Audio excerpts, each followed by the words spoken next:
राहुल गांधी और नरेंद्र मोदी में फर्क आज फिर से क्यों हो रहा है दोस्तों राहुल गांधी की कुछ तस्वीरें जिसे आपको भी देखनी चाहिए। पहलगाम में जो आतंकी हमला हुआ उसके बाद से देश राहुल गांधी और देश के प्रधानमंत्री नरेंद्र मोदी में फर्क देख रहा है। अब एक बार फिर से राहुल गांधी ने ऐसा क्या कर दिया दोस्तों जो दुनिया की सबसे बड़ी पार्टी होने का दम भरने वाली बीजेपी भी नहीं कर पाई, क्योंकि राहुल गांधी पहुंच गए उस शहीद के घर पर जिनकी पत्नी को लगातार सोशल मीडिया पर भद्दी भद्दी गालियां दी जा रही हैं। पिछले कुछ दिनों से उन्हें ट्रोल किया जा रहा है। जी, मैं बात कर रहा हूं हिमांशी नरवाल की, जिनकी बात हम लगातार कर रहे हैं। दोस्तों ये वही हिमांशी है जो आतंकी जब हमला हुआ था कश्मीर में, तब हिमांशी नरवाल पूरे देश के सामने एक प्रतीक के तौर पर आई थी, क्योंकि शादी के ठीक बाद नौसेना के लेफ्टिनेंट विनय नरवाल जो अपनी पत्नी के साथ हिमांशी नरवाल के साथ कश्मीर घूमने गए थे, तभी उनकी निर्मम हत्या हो गई। आतंकियों की गोली का वो शिकार हुए। दोस्तों विनय नरवाल के शहीद होने के बाद हिमांशी की वो तस्वीर आपके जहन में हमेशा हमेशा के लिए कैद हो गई और उसने पूरे देश को झकझोर कर रख दिया जब वो अपने पति के शव के साथ बैठी हुई थी। वो तस्वीर कभी भुलाए नहीं भूल पाएंगे आप। जब जब पहलगाम हिंसा का जिक्र होगा तब तब वो तस्वीर आपको याद आएगी। पूरे देश को उसने तस्वीर ने भावुक कर दिया था कि एक लड़की जिसने चंद घंटों पहले अपनी जिंदगी की शुरुआत की थी, अपने नए जीवन साथी के साथ शुरुआत की थी, अपने जीवन साथी के साथ नई जिंदगी की शुरुआत की, उसी के सामने उसके पति को मार दिया गया और वो उसके शव के साथ बैठी हुई दिखाई दी।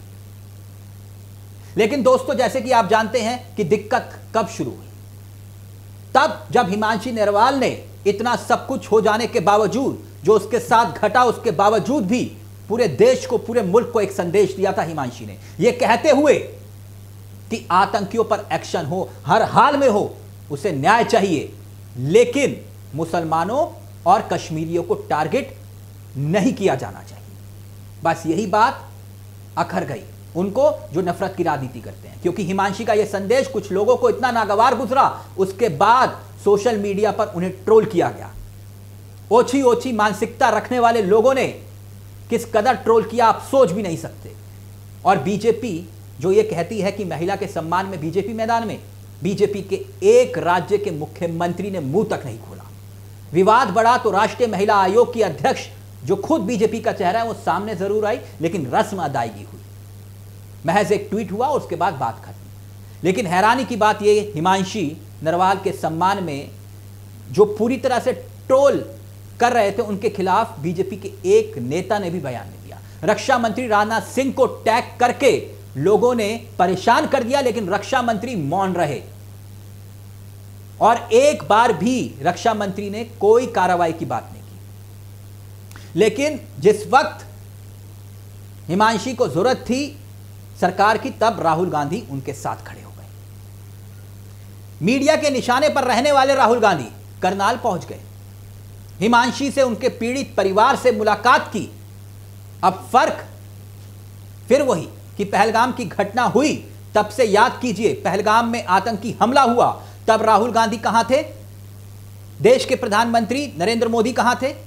अब मैं आपको याद दिला रहा हूं, राहुल गांधी थे अमेरिका में ठीक जब यह हमला हुआ और प्रधानमंत्री थे सऊदी अरब में, आधिकारिक यात्रा पर थे। मगर जब आतंकी हमला होता है दोनों अपनी यात्राओं को बीच में रोकते हैं, वतन में वापस लौटते हैं, वतन वापस लौटते हैं, हिंदुस्तान वापस लौटते हैं। मगर प्रधानमंत्री क्या करते हैं, यात्रा खत्म करने के बाद वो सीधा जा पहुंचे बिहार में। बिहार, वहां पर एक चुनावी सभा को संबोधित करते हुए दिखाई देते हैं, जहां उनकी तस्वीरें आपको याद होंगी नीतीश कुमार के साथ। मगर दोस्तों अब तक देश के प्रधानमंत्री ना कश्मीर गए, ना मारे गए किसी भी व्यक्ति के परिवार से घर बुलाकर कोई मुलाकात की, उनके दर्द को बांटने की कोशिश क्या की देश के प्रधानमंत्री ने, यह सवाल बनता है। सबसे बड़ी बात, प्रधानमंत्री नरेंद्र मोदी जो तमाम सभाओं में जा रहे हैं, लगातार जा रहे हैं, वहां हंसी मुस्कुराते हुए उनकी तस्वीरें वायरल हो रही हैं। कभी हंसी वाली तस्वीरें नीतीश कुमार के साथ आ जाती हैं, कभी चंद्रबाबू नायडू के साथ, कभी पवन कल्याण के साथ। सबसे बड़ी बात, वो केरल जाते हैं दोस्तों, देश के प्रधानमंत्री, एक मंच पर शशि थरूर उनके साथ होते हैं। वहां के मुख्यमंत्री होते हैं, वो कहते हैं कि आज इस तस्वीर में मेरे साथ शशि थरूर हैं, कई लोगों को जलन होने वाली है। यानी कि प्रधानमंत्री इस मौके पर भी सियासी चुटकुले मार रहे हैं। चलिए मैं अब आपसे पूछना चाहता हूं, एक सवाल है, जरा सोचिएगा। पहलगाम हिंसा के बाद राहुल गांधी की एक भी तस्वीर अगर ऐसी सामने आई होती जिसमें वो हंस रहे तो छोड़िए मुस्कुरा भी रहे होते, तो आप जानते हैं ना क्या होता। देश का होनहार मीडिया उन तस्वीरों को लेकर टूट पड़ता और फिर बनती ब्रेकिंग न्यूज प्राइम टाइम। मगर राहुल गांधी की तस्वीर उन परिवारों के साथ मुलाकात करते हुए आ रही है जिन्होंने अपनों को खोया है। अभी कुछ दिन पहले उत्तर प्रदेश में, याद कीजिए, कानपुर में राहुल गांधी गए थे। कानपुर में शुभम द्विवेदी के परिवार वालों से मुलाकात उन्होंने की थी। वही शुभम द्विवेदी जिन्होंने सबसे पहले आतंकियों की गोली का कहर झेला था, जिनकी पत्नी का एक वीडियो बीबीसी में शायद वायरल हुआ था, वो इंटरव्यू था, काफी वायरल हुआ था सोशल मीडिया पर, जिसमें वो बता रही थी कि उनकी सरकार उन्हें अकेला छोड़ गई, जहां पर सरकार की जिम्मेदारी थी कि वो अपने लोगों को सुरक्षा दे, लेकिन सरकार उन्हें अकेला छोड़ गई। अब ये दूसरा परिवार होगा जिससे राहुल गांधी की मुलाकात की ये तस्वीरें आ रही हैं। दोस्तों आप याद कीजिए उस वक्त को जब देश के प्रधानमंत्री मोदी जी की सरकार ने जातिगत जनगणना का फैसला लिया था, ठीक पहलगाम हमले के बाद।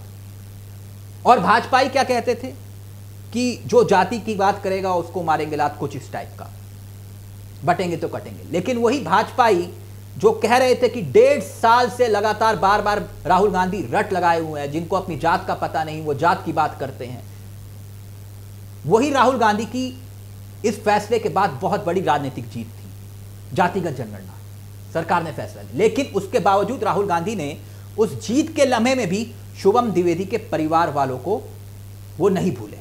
शुभम द्विवेदी की बात की, कहां पर? प्रेस कॉन्फ्रेंस में। यकीनन ऐसे वक्त में अगर राहुल गांधी हिमांशी नरवाल के सम्मान में अगर खड़े होते हुए दिखाई दे रहे हैं, तो उनके जो ट्रोलिंग के खिलाफ वो खड़े होते हुए एक नजीर दे रहे हैं। तो फर्क साफ है कि बीजेपी नेताओं के सामने भी एक दबाव होगा अब राहुल गांधी के इस कदम के बाद, कि वो भी कुछ बोलें, हिमांशी के सम्मान में खड़े हों। हो सकता है कि अब मजबूरी के तौर पर बीजेपी नेता भी सामने आए। बीजेपी नेता तो छोड़िए, मैं देश के प्रधानमंत्री की बात नहीं करूंगा क्योंकि वो बहुत बड़ा पद होता है।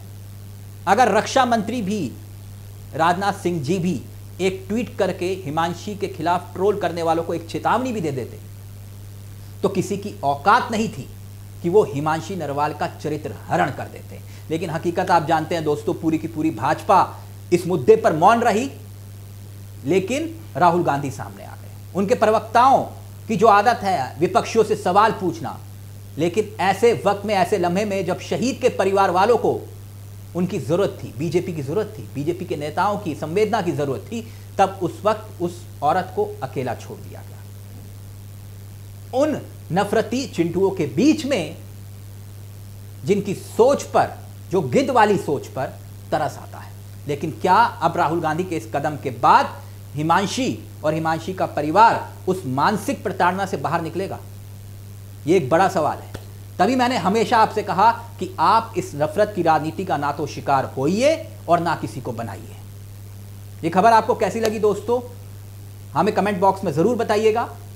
हो सके तो चैनल को लाइक और सब्सक्राइब कीजिएगा।